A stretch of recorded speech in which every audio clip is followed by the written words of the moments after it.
ನಾವಿವತ್ತು ಹಾಸನ ಹತ್ರ ಇರೋ ಕತ್ರಿಘಟ್ಟ ಜಾತ್ರೆಗೆ ಬಂದಿದ್ವಿ. ಹಾಗೆ ನನ್ನ ತಂಗಿ ಪಾಪುದು ಮುಡಿ ಕೊಡೋದಿದೆ ಅಂತ ಹೇಳಿದ್ರು. ಈ ಜಾತ್ರೆ ಬಂದು ವರ್ಷಕ್ಕೊಂದ್ಸರಿ ನಡೆಯುತ್ತೆ. ಇಲ್ಲಿನ ದೇವರು ಬಂದು ಮೂಡ್ಲಗಿರಿ ರಂಗನಾಥ ಸ್ವಾಮಿ ಅಂತ, ಹೆಣ್ಣು ದೇವ್ರು ಬಂದು ದೇವಮ್ಮ ಅಂತ ಅಂದ್ಬಿಟ್ಟು. ಇನ್ನು ಈ ದೇವರಿಗೆ ವರ್ಷಕ್ಕೊಂದ್ಸರಿ ದೊಡ್ಡ ಜಾತ್ರೆನೇ ಆಗುತ್ತೆ. ತುಂಬ ಜನ ಎಲ್ಲೆಲ್ಲಿಂದನೋ ಬಂದು ಪೂಜೆ ಎಲ್ಲ ಮಾಡಿಕೊಂಡು ಹರಕೆ ಏನಾದ್ರು ಇದ್ದರೆ ಅದೆಲ್ಲ ಕೊಟ್ಕೊಂಡು ಹೋಗ್ತಾರೆ. ನನಗೂ ಗೊತ್ತಿರಲಿಲ್ಲ, ಇದು ಲಾಸ್ಟ್ ಇಯರು ಅವನಿಗೆ ಇಲ್ಲೇ ಮುಡಿ ಕೊಟ್ಟಿದ್ರು. ಇದು 2ನೇ ವರ್ಷದ ಮುಡಿ ಕೊಡ್ತಾ ಇರೋದು. ಇನ್ನು ಅಲ್ಲಿ ದೇವರ ಹೆಸರು ಹೇಳ್ಕೊಂಡು ಈ ಥರ ಅಲ್ಲೇ ಕೋಳಿ ಎಲ್ಲ ಕೊಯ್ದು ದೇವ್ರ ಹತ್ರ ಹಿಂಗೆ ದೇವ್ರ ಹೆಸರು ಹೇಳ್ಕೊಂಡು ಪೂಜೆ ಮಾಡ್ತಾರೆ.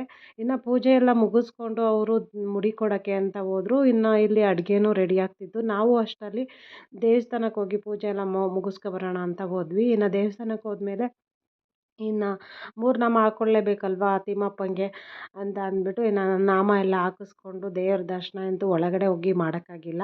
ಹೊರಗಡೆನೇ ಕೈ ಮುಕ್ಕೊಂಡ್ವಿ. ಹಾಗೇನೆ ಅಲ್ಲಿ ತೇರು ಎಲ್ಲನೂ ನಮಸ್ಕಾರ ಮಾಡಿಕೊಂಡು ತಾಯಿ ದೇವಮ್ಮನ ಹೊರಗಡೆ ಈ ಥರ ತೇರಲ್ಲಿ ಇಟ್ಟಿದ್ರು. ಅದಕ್ಕೂ ಕೈ ಎಲ್ಲ ಮುಗಿದ್ಬಿಟ್ಟು ಇನ್ನು ಬರೋ ವರ್ಷದಲ್ಲಿ ಎಡೆ ಎಲ್ಲ ಮಾಡಿದರು.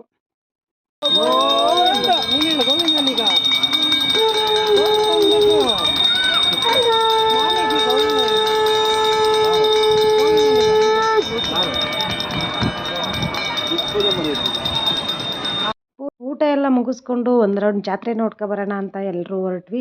ಜಾತ್ರೆಗೆ ಹೋಗಿ ಇನ್ನು ಪುರಿ ತಗೊಳ್ದೆ ಬರೋಕ್ಕಾಗಲ್ವಲ್ಲ, ಪುರಿ ಸ್ವೀಟು ಹಂಗೆ ತಗೊಂಡು ಊರ ಕಡೆ ಹೊರಟ್ವಿ. ಈ ಕತ್ರಿಘಟ್ಟ ಜಾತ್ರೆ ಯಾರಿಗೆಲ್ಲ ಗೊತ್ತು ಯಾರೆಲ್ಲ ಹೋಗಿದ್ರಿ ಅಂತ ಕಮೆಂಟ್ಸ್ ಮಾಡಿ.